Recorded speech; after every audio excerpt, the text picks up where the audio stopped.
这个小伙拜入高人门下习武，高人却让他翻花绳，麻绳粗粝，小伙不得要领，没几下就磨得皮开肉绽。但小伙依旧咬牙坚持，花绳练完就是俯卧撑，需手按10块后背承重，边做还要边向火炉吹气，以此来练习劲力和气功。接着还要练习徒手接豆腐，豆腐软嫩一触即碎，小伙手忙脚乱，却也只是被豆腐糊了一脸。此外还要拔钉子，小伙使出吃奶的劲儿，钉子还是纹丝不动。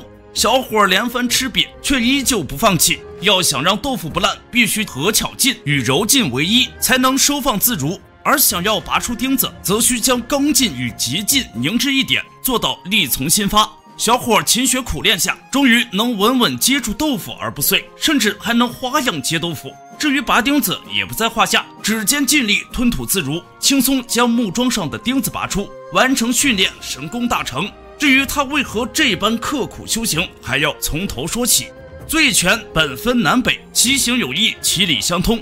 南醉拳以苏花子为首，一套醉八仙拳法炉火纯青，名扬湖广一带，未逢敌手。而北醉拳以沧州千醉翁为代表，此人心高气傲，不服苏花子名声，暗中苦练多年，将螳螂雕手的杀招融入醉拳中，领悟出醉螳螂法门。随后与徒弟不远千里南下，执意要寻苏花子一较高下。然而苏花子向来神龙见首不见尾，人没找到不说，反而解决了不少冒充苏花子的江湖骗子。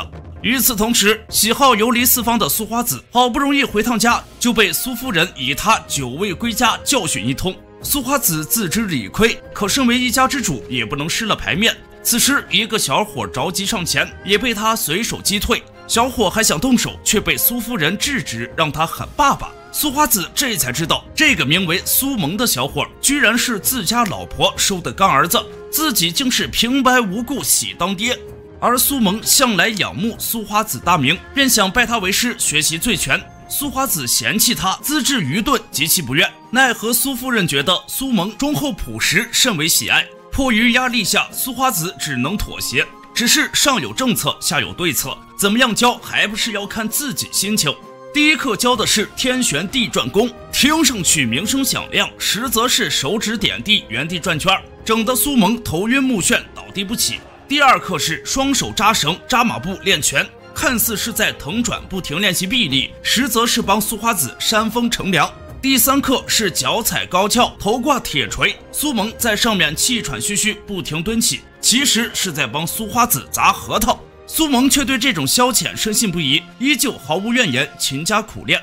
可等到晚上，苏花子还给他灌酒，见他不胜酒力，昏睡过去。苏花子顿时满口发牢骚，嘲讽他资质奇差，想学醉拳门都没有。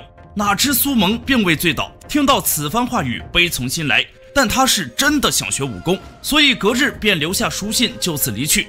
可他虽想寻高人学武，奈何身无分文，只好先在酒楼做工，却意外撞见千醉翁打听苏花子踪迹。只听他大放厥词，比武前要先替苏花子订付棺材，帮他准备后事。苏蒙顿时怒火中烧。苏花子虽讨厌他，但怎么说也是自己干爹，荣辱与共，遂故意挑衅千醉翁的徒弟阿彪，想要教训对方一番。然而他的醉拳是跟师娘学的花架子，招式绵软无力，阿彪学的却是正宗醉拳，刚柔并济。苏蒙教训对方不成，反倒被其狠狠踩在脚下。期间阿彪也看出他用的正是醉八仙拳法，连声逼问苏花子的下落。见苏蒙誓死不说，正欲下狠手时，被千醉翁制止，毕竟放他离开才能让苏花子主动现身。苏蒙身受重伤，回到家中，得知前因后果，苏花子知晓此战在所难免，孤身前往酒楼应战。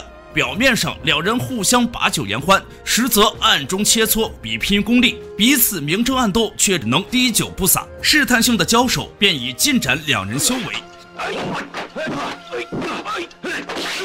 少时足量的美酒下肚，两位醉拳高手也彻底放开，脚步踉跄，似醉非醉，拳法刚猛，步伐灵活，显然都达到了形神合一、收放自如的境界。但苏花子的醉八仙拳法以真智化境，数个回合后开始占据上风。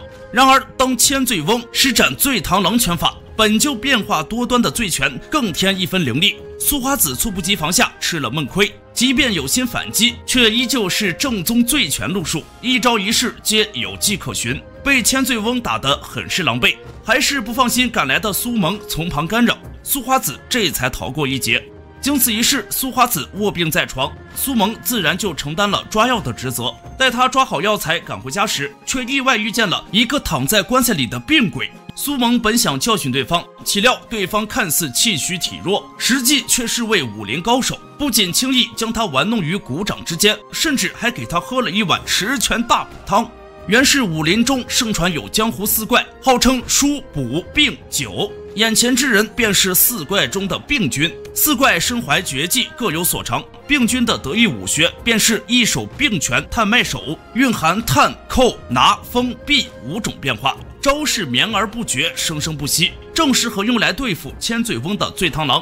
苏蒙见猎欣喜，当即请他传授自己病拳。从此，苏蒙早出晚归，来到病君门下学武。病拳讲究精神气内藏，外表病弱，时而暗藏威势，以神益气，气沉丹田。苏蒙得病君传授，潜心修炼。他虽天分不佳，却懂得勤能补拙，每日刻苦修行，勤练不辍。终于皇天不负有心人，练成病拳，一跃成为江湖上的一流高手。而苏花子病愈之后，便一直练习螳螂拳的招式，想要从中找出克制醉螳螂的方法。见苏蒙整日不见踪影，本想敲打一番，无意间察觉他武学精进，便跟在他身后想要一探究竟，却不想刚好被千醉翁截住。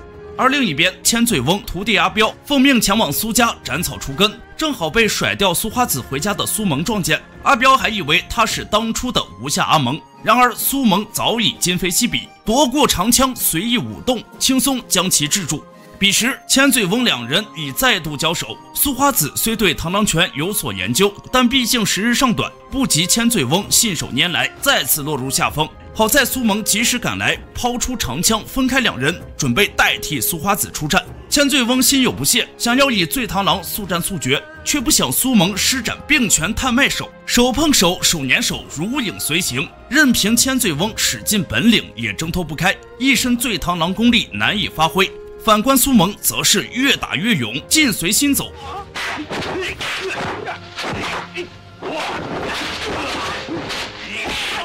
但千醉翁毕竟实力深厚，适应过来后迅速扳回局势。苏蒙被打得怒气上涌，经由病君从旁指点，顿时状似疯魔，威力剧增。不惧疼痛，以伤换伤，数次横冲直撞后，一招霸王巨顶将其背在身上，五指成爪扣在对方咽喉，施展拔钉子的劲力，一爪捏下。不可一世的千醉翁就这样死在了无名小卒手中。